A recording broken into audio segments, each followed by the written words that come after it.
I am coming to share with you I'm going to be putting this in my video, but I am getting ready to go, I'm going to have a virtual appointment with my doctor.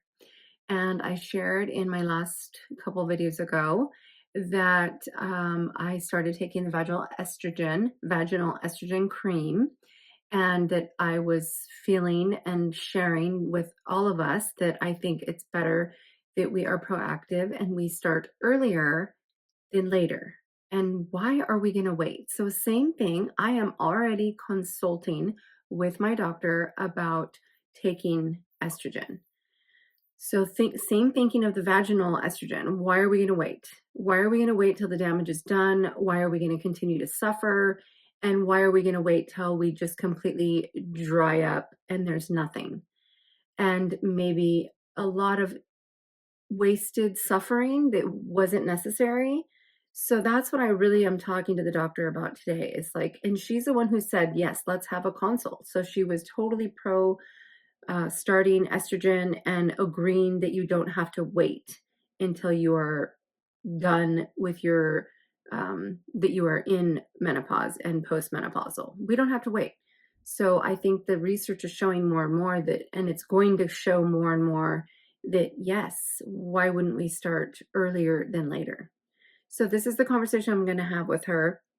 She was already like, yes, let's have a consultation, and totally on board about starting estrogen early.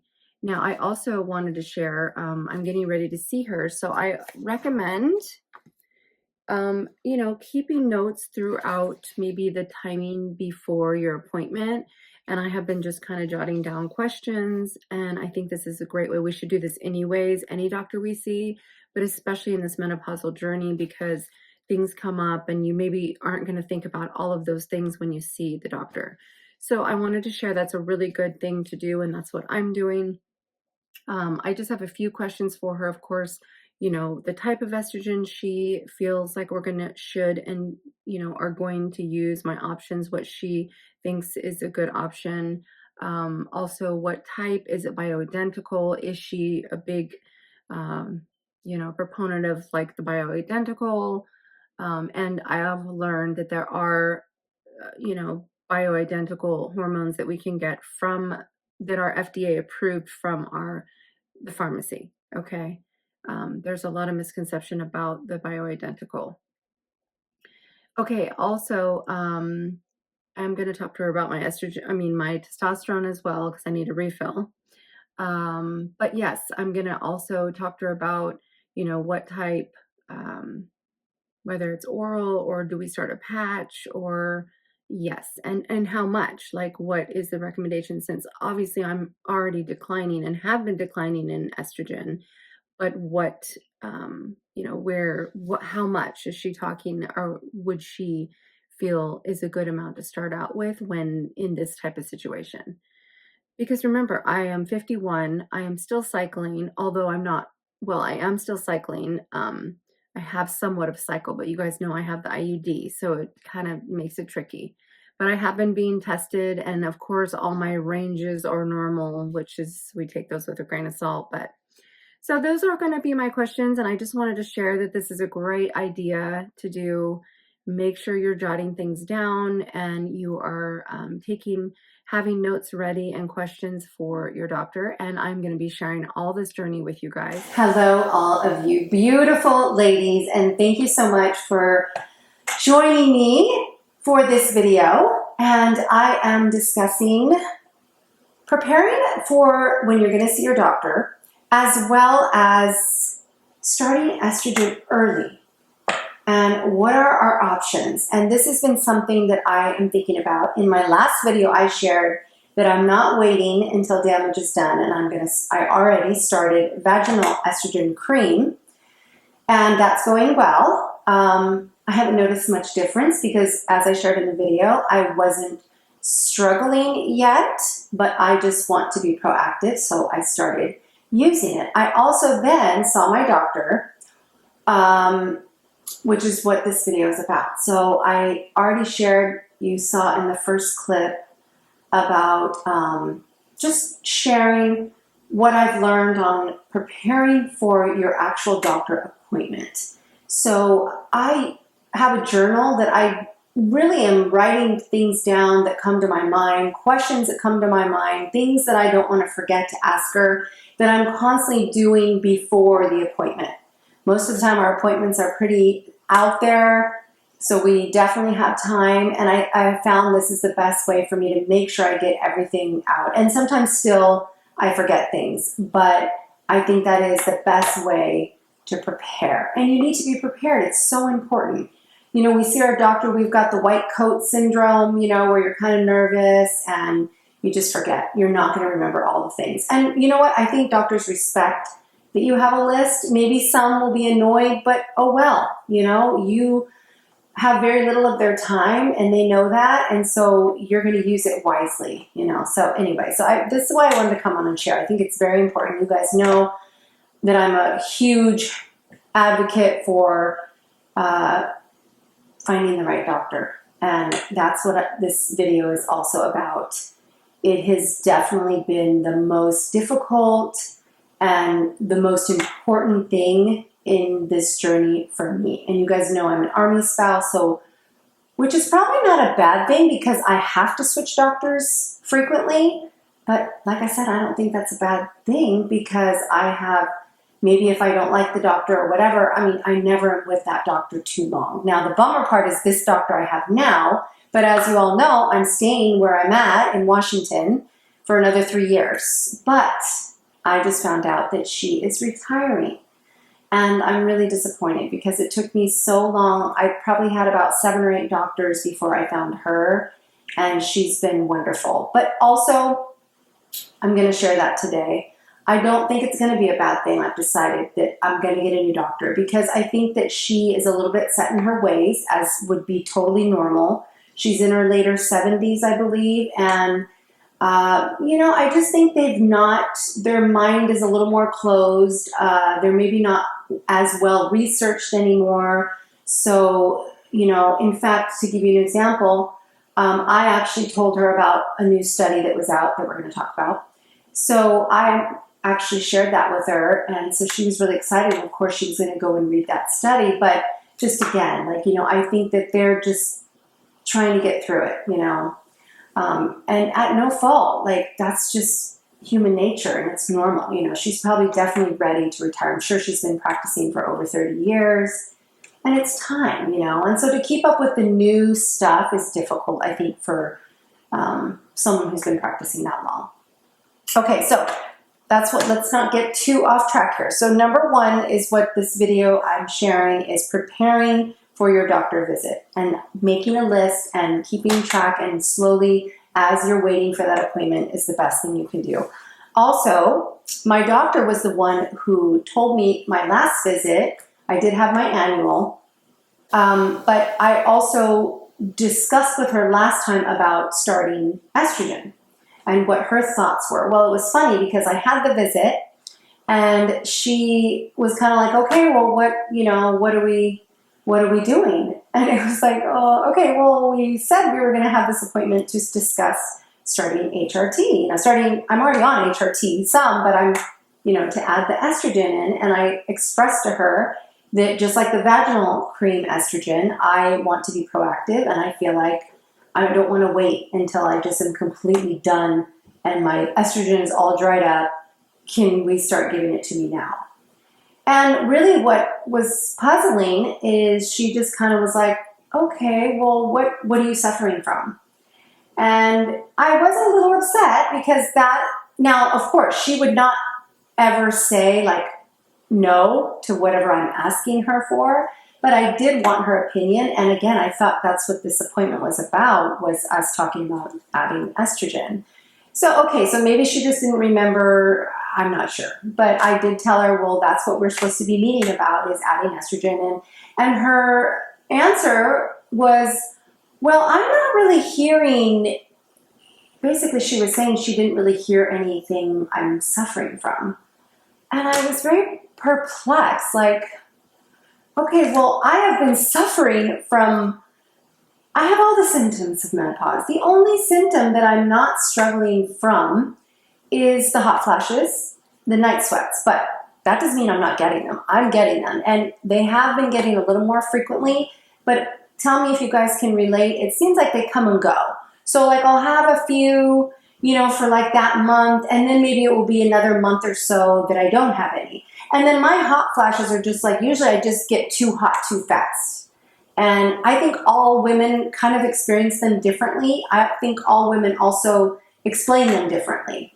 So, but they're not chronically, affecting my life really. And I think that's what she was looking for. So in her practicing, it looks like what I gathered, what I understood is that it's like she wanted to see that a woman is suffering before she would give them estrogen. Not to say that she wasn't okay with starting estrogen early, but it almost did seem like she wanted there to be some suffering. And I was kind of like, okay, well, no, I mean, I'm doing fine. I'm doing so much better. I am taking the testosterone. I have the progesterone that's releasing from the Mirena IUD. Now I'm using the vaginal estrogen. So I do think I'm being very proactive. But it was almost disheartening to just think that she wanted me to be suffering, and she was only seemed to want to address the hot flashes.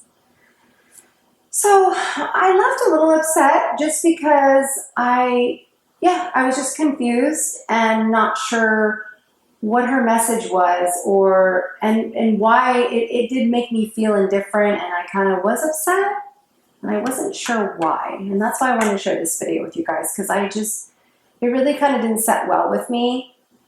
But I do believe, and again, you guys, I'm not a doctor, but I do believe that now that we know, and we've had the better research that has come out, and we know that we're not worried that HRT is going to for sure give us cancer, or we're not terrified as we were about it since that horrible study in 2002.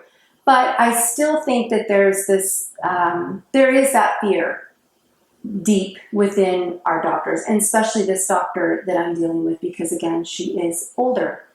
And I'm sure that fear, they just can't completely take that out. So I think that a new doctor will be good. And I'm hoping to find more like a nurse practitioner, or, someone a little younger, and not to discriminate, because I don't want to discriminate, but at the same time, I want someone that doesn't have that fear. And maybe that's just not possible. I'm not sure.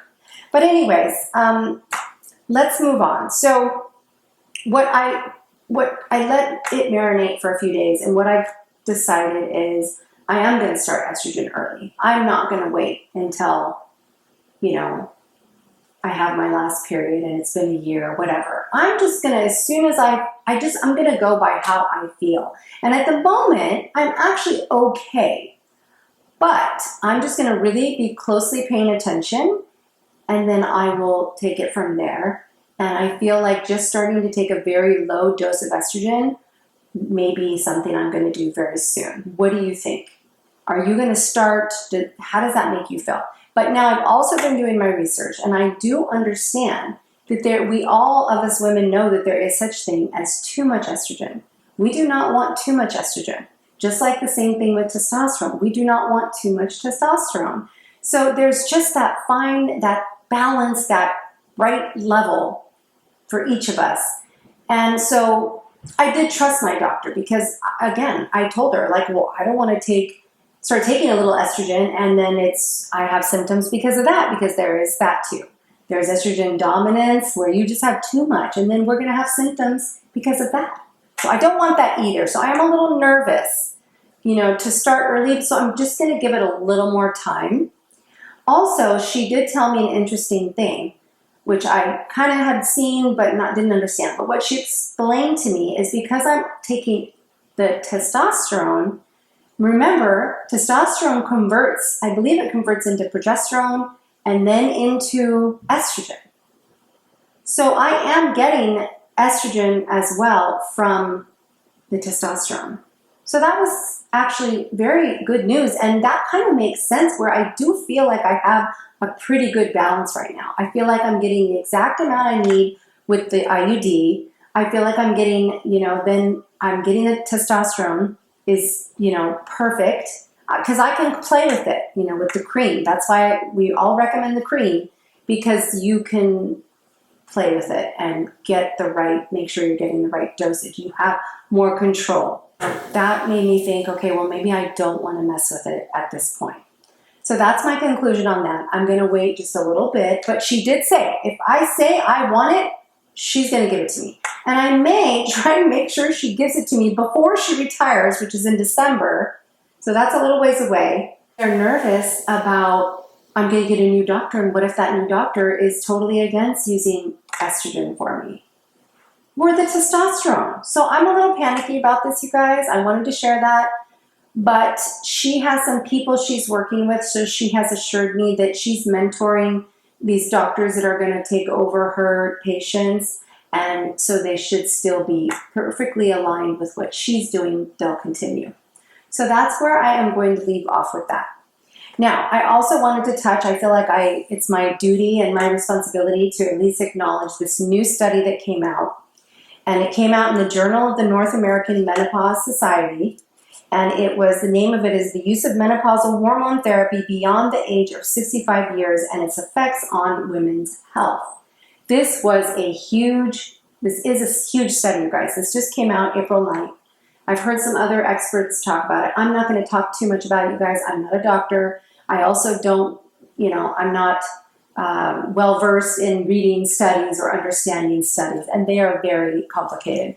But all I know is it is a very large study. I'm talking 10 million women, and it's a great study. This should be shouted from the rooftops. I've heard someone else say that, and I'm saying it because I think we should shout this from the rooftops, especially for all my ladies, all the ladies who had that fear and got robbed of the opportunity to get HRT. I think, you guys, this is going to really help, because this study was done on giving HRT to women over 65 that have maybe not been on hormones or stopped due to the 2002 study, that they are showing that it is safe. Now, of course, I'm not going to go too deep into this because, again, I don't feel like I'm in a position to do so.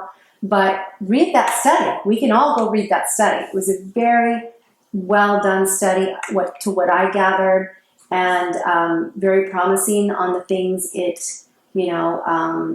still is saying that you can still benefit from starting estrogen, especially if you're still suffering from hot flashes, which many women are still suffering from those over 65.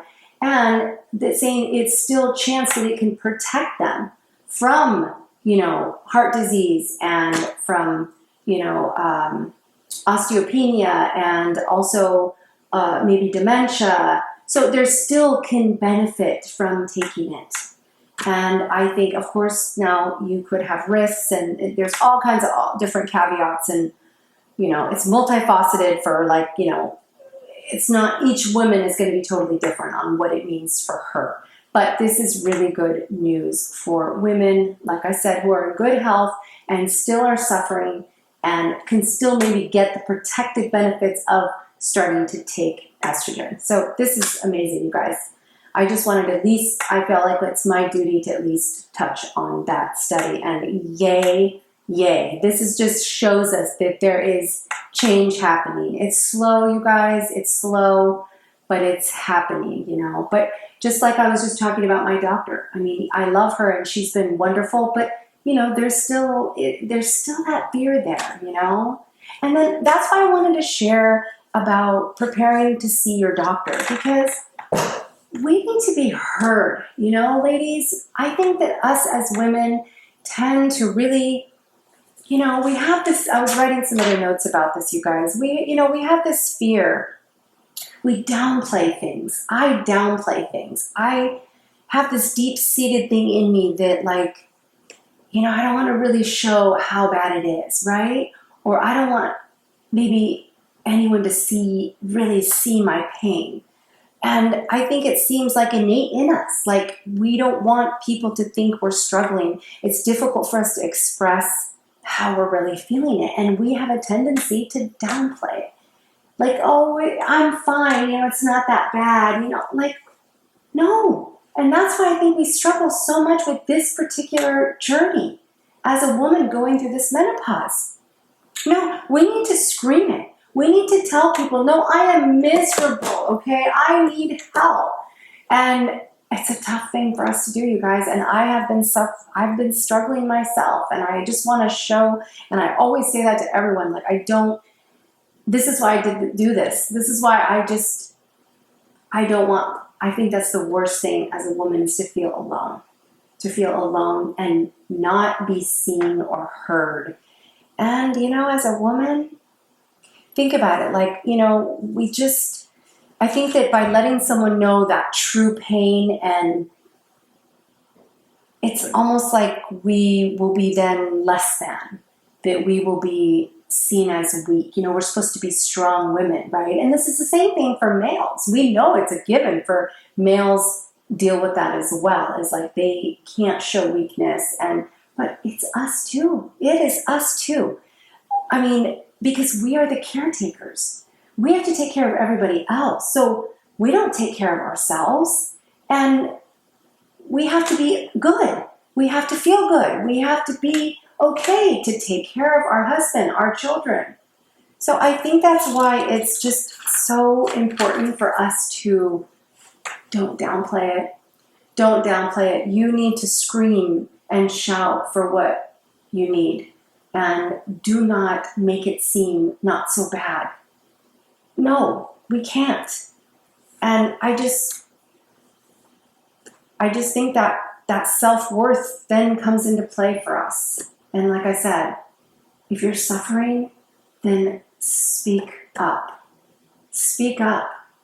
You are not weak. You are not going to be less than, or that's just something that's programmed into us, but it's false. It is so false. So just don't downplay. When you go in to see your doctor, have that list ready. Don't worry about taking up too much of their time. No, you are worth it. You are worth it. You are valuable. You are worthy. Like, you deserve their time and their care, and you deserve the focus to be on you, because it's not usually on us. Because again, we're women, we're mothers, we're wives, we are caretakers. So I wanted to share that. I think that's the way I was left feeling after that appointment yesterday. And I really wanted to say that to you guys. Like, I'll share this. A lot of times I'll say to my husband in kind of like a smart way, like, oh yeah, no, because I even find myself like not thinking that I'm even allowed to complain if I'm tired, if I don't feel good, and God forbid I do not feel good and go lay down and take a nap. Like, I can't do that, so I'll say to him sometimes, oh no, yeah, I know, I'm a machine. I don't get sick. I don't get tired. I don't get hungry. Oh no, I don't need to eat. And I say this being funny, but it's never usually funny, because there's so much truth there to how I'm really feeling. Because again, we could feel like we are more like, we are perceived more like we're a machine, because again, so let me know your thoughts, ladies. I would love to know your input on this. But yeah, just a little heart-to-heart and update with symptoms of menopause, and I hope you've gathered something from this. But let me know your thoughts on if you're going to start estrogen early, and also, where are you at? Have you started estrogen? And also, how do you feel about, do you believe that we do that as women, that we kind of downplay, and we don't want people to know how bad it really is? We got to change that. We got to change that, ladies. So I'll just leave that message with you. All my love, you are not alone. I am here for you always. So reach out. I expressed about my itching, and she literally acted like she had never heard about itching and menopause.